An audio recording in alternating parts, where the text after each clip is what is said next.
Dicen que Internet es una de las tecnologías más robustas, resilientes y con menos errores de la historia.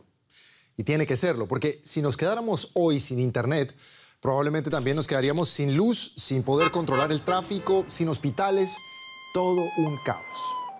Hoy en Enlaces ponemos a prueba Internet. Quisimos averiguar qué probabilidad hay de que falle o de que alguien pueda sabotearla.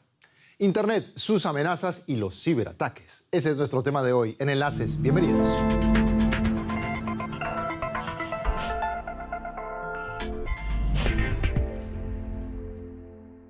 Imaginen que un día cualquiera Internet se cae y no regresa, de forma permanente y en todo el mundo, a causa de una avería o peor, de un ciberataque. Las consecuencias nacionales o globales de una situación así serían muy graves. Gobiernos, bancos, hospitales o supermercados. Hoy casi todo depende de la red. Y ya hay alrededor de 5.000 millones de personas en el mundo que usan activamente Internet. Usamos Internet prácticamente para todo. Se ha ido colando en nuestras vidas con una velocidad y eficacia cada vez mayor.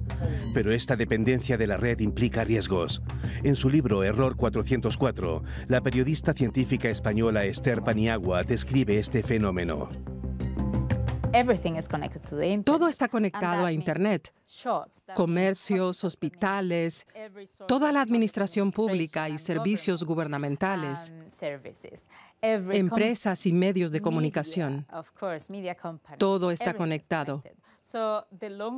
Cuanto más dure una caída de la red, mayor será el impacto, y no estamos preparados para eso.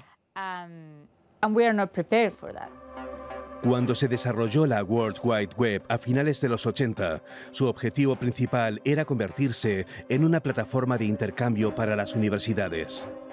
Entonces todavía no existían las tiendas en línea o el streaming, pero Internet fue copando más y más ámbitos de la vida.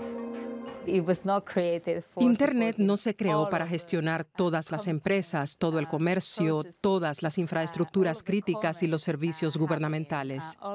No se diseñó para todo eso, pero todo se lleva a cabo en la red. ¿Y está en peligro? Esther Paniagua está segura de que es cuestión de tiempo que Internet colapse.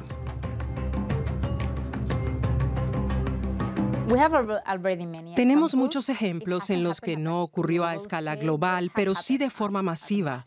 Y puede ocurrir a escala global mañana, en 5 años, en 10 o nunca. ¿Sufriremos un colapso mundial de Internet? Esperemos que tarde en ocurrir. Es cierto que Internet no fue diseñado para hacer todo lo que hace hoy. Sin embargo, su infraestructura es bastante robusta. Sangeeta Jyoti investiga la resiliencia de Internet en la Universidad de California. Considera que un apagón global, ya sea por problemas técnicos o por ciberataques, es poco probable. Pero esto se debe a la forma en la que está diseñada la red, entre otras cosas. El diseño original era en general muy bueno, por eso mantenemos casi la misma arquitectura de hace 30 años. Desde la instalación de la infraestructura de Internet a finales de los 80 o a principios de los 90, no hemos tenido un apagón global. Algunos servicios fallan, ciertas partes, pero nunca un apagón global. Una de las ventajas de esta arquitectura es que Internet no está concebida como una sola gran red. Por el contrario, está descentralizada. La infraestructura digital de Internet está construida de manera descentralizada. Es una unión de muchas redes más pequeñas, llamadas sistemas autónomos. Cada red controla una pequeña parte de Internet y están interconectadas a través de nodos de comunicación. Si uno o varios sistemas autónomos fallan, Internet sigue funcionando de manera estable. Debido a su naturaleza descentralizada, la infraestructura es muy resistente. En casos de fallos a gran escala, los protocolos que constituyen el motor de Internet pueden juntarse en rutas disponibles y utilizar la infraestructura existente o la no afectada. Pero la red es atacable a través de estos protocolos, como el Sistema de Nombres de Dominio o DNS. Este vincula dominios reconocibles como google.com con la dirección IP del servidor al que pertenece y se encarga de que las solicitudes de los usuarios se dirijan al servidor adecuado. O el Protocolo de Puerta de Enlace de Frontera o BGP, que regula el tráfico de datos en Internet y garantiza que los datos tomen el mejor camino posible a través de la red.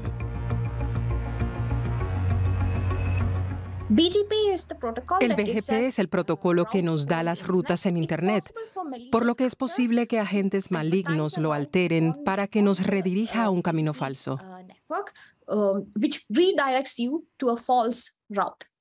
Una posible consecuencia es que los usuarios ya no puedan entrar a su página web o que los lleven a un portal falso donde los hackers traten de robar sus datos. Pero como los protocolos están organizados de manera descentralizada, es improbable que un ataque de BGP se traduzca en una desconexión completa de Internet. Por cierto, Facebook tuvo un gran problema con su Border Gate Protocol en octubre de 2021. Los servicios de la empresa estuvieron caídos durante 6 horas.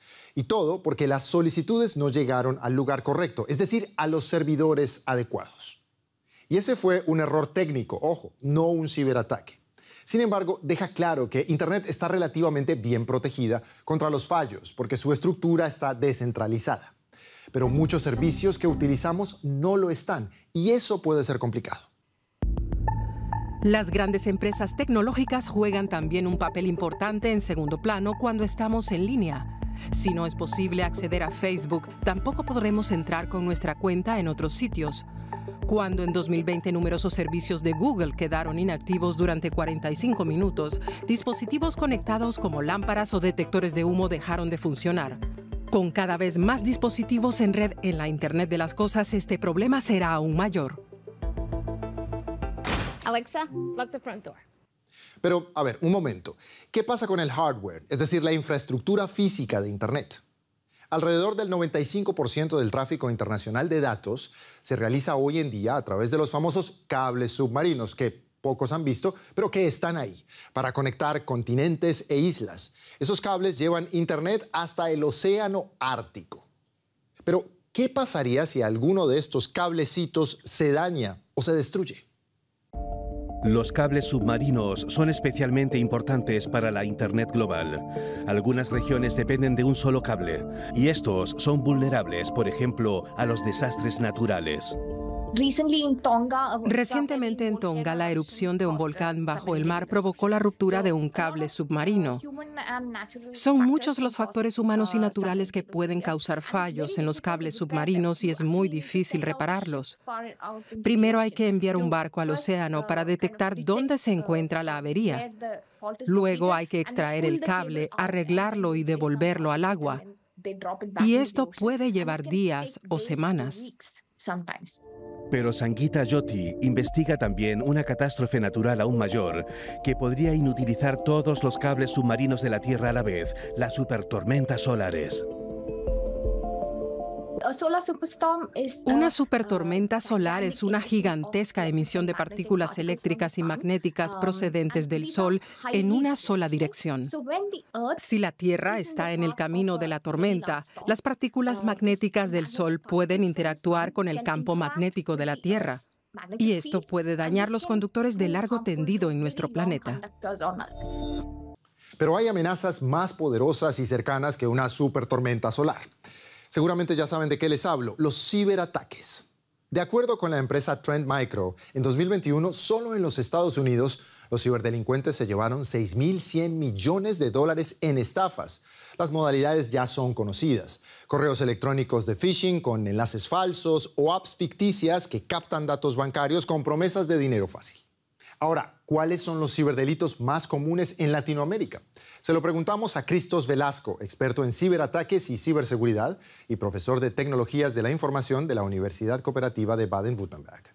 Yo creo que uno de los delitos que ha tenido muchísimo crecimiento es el robo de identidad, ¿no? Robo de identidad, el robo de alguna forma tu tu persona, ¿no? Tus datos, que los suplantan precisamente para utilizarlos para cometer algún delito, sobre todo un fraude, ¿no? Déjame darte un ejemplo muy concreto. Ahora que estoy aquí en Ciudad de México, uno de los fraudes que está creciendo muchísimo es la suplantación de las cuentas de mensajería instantánea, llámese WhatsApp, Telegram. Muchos de esos usuarios les están suplantando la identidad de sus cuentas y las están utilizando para poder contactar amigos, familiares o gente directamente con quien tienen el vínculo de las cuentas, pues para extorsionarlos, ¿no? Prácticamente, ¿no? ¿Y qué podemos hacer para no ser víctima de un ciberdelito? ¿Algún consejo? Yo creo que es sentido común, ¿no, Sebastián? En primera, digo, si te va a llamar un familiar o un amigo y te está pidiendo dinero es porque hay algo ahí medio raro. Entonces, lo más importante es checar con esta persona si realmente es ella la que te está solicitando el dinero. Si no, pues es que está siendo víctima de un fraude, ¿no? Y la segunda es un poco más una cuestión que es meramente de educación y concientización, que es el saber poder establecer todas las características de seguridad y privacidad de nuestros dispositivos, ¿no? Las cuestiones de educación y concientización para poder evitar ser víctimas de este tipo de delitos, yo creo que siguen siendo las mejores herramientas que tenemos en la región, ¿no? Porque todavía muchos de los sistemas jurídicos de las autoridades apenas se están formando, capacitando para poder hacer este tipo de investigaciones. Tenemos que tomar en cuenta que el defraudador no necesariamente se encuentra en el país donde la víctima ha sido defraudada, ¿no? Entonces estamos hablando de un delito transnacional, ¿no? Donde un delincuente puede estar igual situado en Rusia, en Brasil, y está atacando a ciudadanos o víctimas que están en Colombia, en México o en Argentina. Ahora hablemos del próximo nivel de ciberataques, menos comunes, pero mucho más graves, los que se centran en controlar dispositivos o instalaciones completas. Nos lo explica Andrea Calderaro, director del Centro de Internet y Política Global de la Universidad de Cardiff, en Reino Unido. La situación cambia y es aquí donde realmente hay que empezar a preocuparse de verdad, cuando los ataques cibernéticos van dirigidos a dispositivos que generalmente nos permiten a nosotros los humanos interactuar con el mundo real. Porque si alguien se hace con el control de ese dispositivo, el delincuente no se queda en la infraestructura digital, sino que puede tener un impacto en el mundo real. Si tomamos el ejemplo de los automóviles interconectados, si alguien se hace con el control de un auto así, ¿qué terminará haciendo ese vehículo? Interferirá con el conductor o con el automóvil. Y eso, por supuesto, que podría generar un gran problema. El principio en el que se basan este tipo de ataques a grandes organizaciones es el denominado ransomware. Es el secuestro de bases de datos o de programas sin los que las empresas o instalaciones públicas completas, por ejemplo, no pueden funcionar. Encriptando la información, los delincuentes paralizan las redes informáticas.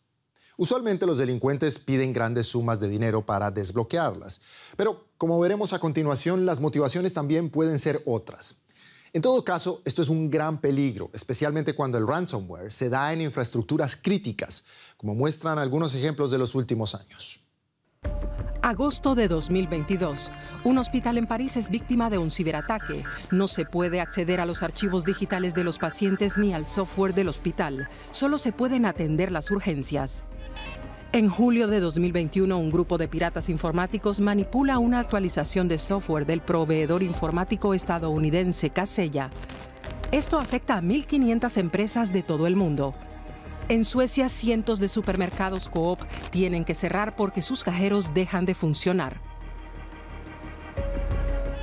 Mayo de 2021, un ciberataque a la empresa Colonial Pipeline provoca escasez de gasolina en algunas zonas de Estados Unidos. Afecta a unos 50 millones de personas y a varios aeropuertos. Se solucionó con un rescate multimillonario. Mayo de 2017.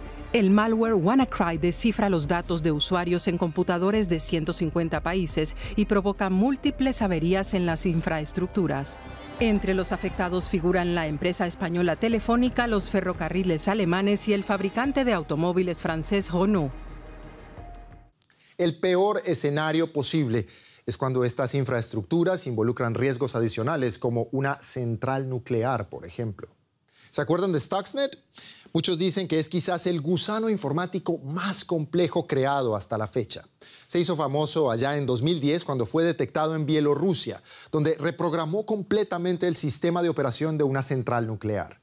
Fueron necesarias inversiones millonarias y el trabajo conjunto de empresas como Kaspersky, Symantec y Siemens para desactivar la amenaza. Y hace apenas un par de años se descubrió que algunos computadores operando en centrales nucleares con versiones antiguas de Windows todavía podían ser hackeados por Stuxnet. La pregunta es, ¿quién tiene la capacidad tecnológica para crear estos ciberataques tan complejos? ¿Y cómo encontrarlos? ¿Y qué tal que no sea un individuo, sino un Estado, por ejemplo? Hablamos de la atribución, a quien se le atribuye un ataque contra sistemas informáticos. Es una pregunta que tiene difícil respuesta, porque podemos identificar a la persona que está detrás del crimen cibernético, pero cuando hablamos de grandes ciberataques, como por ejemplo en el caso de Stuxnet, sobre los sistemas de control de una central nuclear es diferente. Es posible que tengamos sospechas de quién lo hizo. Es posible que demos con la geolocalización de las computadoras de las que partieron los ataques. Pero no sabremos si los propietarios de esas computadoras realmente son los que los perpetraron, porque es posible que esas computadoras estuviesen infectadas con malware controlado a distancia, que obligase a la computadora en cuestión a realizar el ataque cibernético. Así que incluso si lográramos identificar al autor del ataque, no seríamos capaces de averiguar, en última instancia, si la autoría es atribuible a un Estado, por ejemplo. Y eso evidentemente es clave. Si estoy hablando de terrorismo de Estado, es porque de ello dependerá el tipo de herramientas que utilicemos para combatirlo. En el campo diplomático, por ejemplo. Sabemos que, por lo general, en cuestiones militares, la diplomacia es una de las herramientas más utilizadas en la búsqueda de soluciones con otros actores estatales, con el objetivo de poner fin a una guerra y lograr la paz. Pero si no sabemos con certeza quién se encuentra detrás de los ataques, el margen de maniobra diplomática será menor. En el caso de Stuxnet, hoy sabemos que fue una invención de Estados Unidos e Israel destinada a afectar centrales nucleares en Irán. Sin embargo, ninguno de los dos gobiernos involucrados ha aceptado públicamente tener que ver nada con el asunto. Es claro que hoy el mayor riesgo para la Internet y los servicios que en ella se ofrecen son los ciberataques. Fíjense en el desarrollo de la guerra de Ucrania.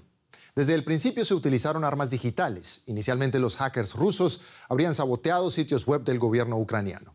También se habrían producido ataques al suministro eléctrico del país, según las autoridades. Ucrania ha registrado una larga lista de ciberataques que afectaron su infraestructura crítica. Vean.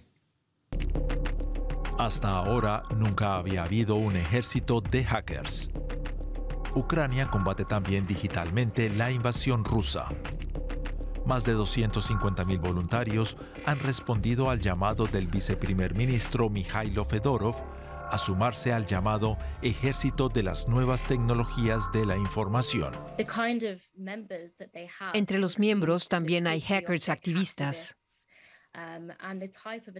Los ataques que llevan a cabo pueden ser molestos y a veces humillantes, como por ejemplo desactivar las páginas web del gobierno, pero no son una declaración de guerra digital. Yo diría que más bien son una humillación. La guerra de Ucrania es sobre todo una guerra armamentística. Se bombardean ciudades, se destruyen viviendas, la gente se ve forzada a huir. Pero paralelamente a esta guerra más visible, se producen también ataques cibernéticos por ambas partes. Un ataque cibernético puede afectar el acceso al agua, a los alimentos, a la energía, a la atención sanitaria, y eso es a lo que nos estamos enfrentando ahora. Pero antes de que los tanques rusos entraran en el país, los hackers ya estaban atacando Ucrania, bloquearon webs del gobierno y de bancos e infectaron computadoras para destruir datos. En 2014 hubo un gran ciberataque durante las elecciones presidenciales. En 2015 y 2016, los hackers paralizaron parte de la red eléctrica en pleno invierno, y en 2017 un programa de sabotaje borró discos duros y servidores. Lo que vimos en 2017 con el ataque NotPetya fue un ataque a gran escala. Impactó en varias industrias de todo el mundo, incluyendo la naviera multinacional Maersk. Afectó a muchas industrias y provocó daños por un monto total aproximado de $10.000 millones. Tuvo un impacto a gran escala en todo el mundo. Y los presuntos ciberataques rusos continúan hoy, desde robo de datos a ataques digitales a centrales eléctricas y otras infraestructuras.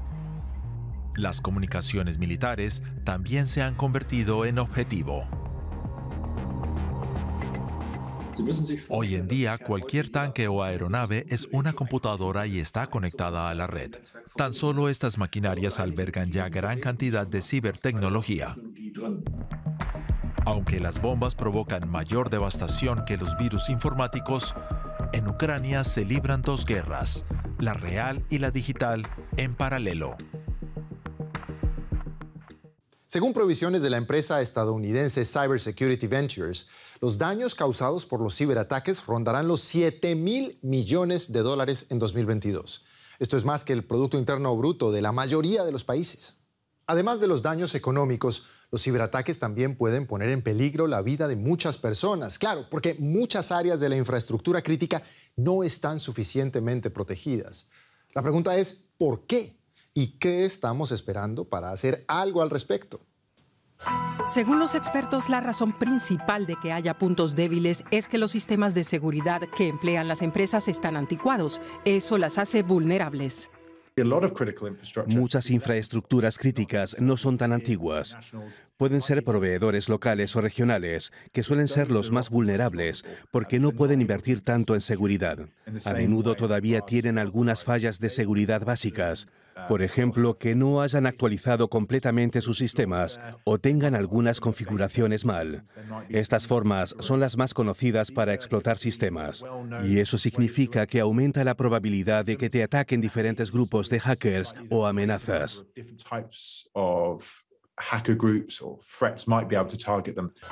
Para protegerse mejor contra los ciberataques hay que encontrar estos puntos débiles y actualizar con regularidad los sistemas de seguridad. También es importante detectar los hackeos y los malware y reaccionar rápidamente. Los llamados hackers éticos pueden ayudar a encontrar los puntos débiles. Con sus conocimientos contribuyen a proteger las infraestructuras críticas. Todos, como parte de organizaciones, podemos mejorar la seguridad. Se pueden hacer muchas cosas y eso debe empoderarnos. Queda claro, lo que se aplica en pequeña escala también se aplica en un ámbito nacional. Incluso la estabilidad de los sistemas democráticos depende de una buena seguridad digital. De allí que sea tan peligroso cuando el gobierno de un país use el ciberdelito como arma contra otro país, sea el que sea. A continuación, el análisis de Esther Paniagua. Nuestra sociedad global depende de Internet. Es nuestra arteria de tráfico, como lo describe Esther Paniagua en su impactante libro. Y este tráfico está mal protegido. Hay que destinar más dinero a nuestra ciberseguridad.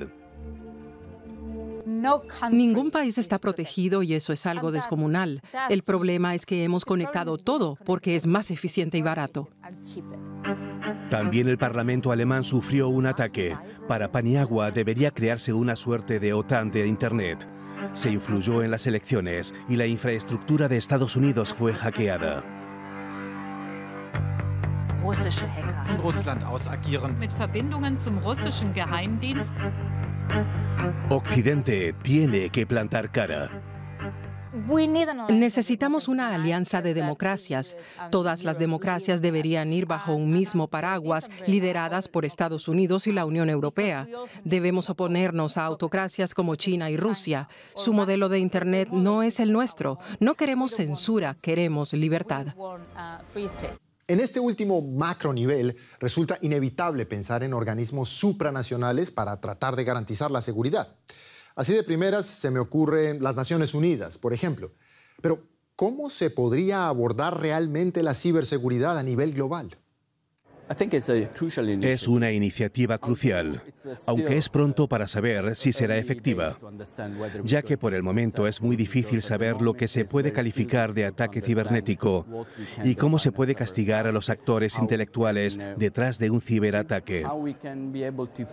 Se debate mucho acerca de sanciones, que es una herramienta que se utiliza muchas veces con éxito en el campo militar más tradicional. Pero es difícil saber si las sanciones pueden resultar útiles en el ciberespacio. Personalmente, yo soy escéptico al respecto. Todos los expertos están de acuerdo. Los ciberataques a las infraestructuras sensibles para la vida pública son un peligro real, más con la actual situación política mundial. Hay que hacer más para garantizar la libertad y la seguridad en Internet. Sin embargo, tampoco nos alarmemos más de la cuenta. Es bastante improbable que se produzca un colapso mundial de Internet, ya sea por culpa de los hackers o por otras causas. Hablamos siempre de fenómenos locales. Esto es todo por hoy en Enlaces. Los invitamos a seguir la discusión en nuestro canal de YouTube. Nos vemos pronto. Auf Wiedersehen.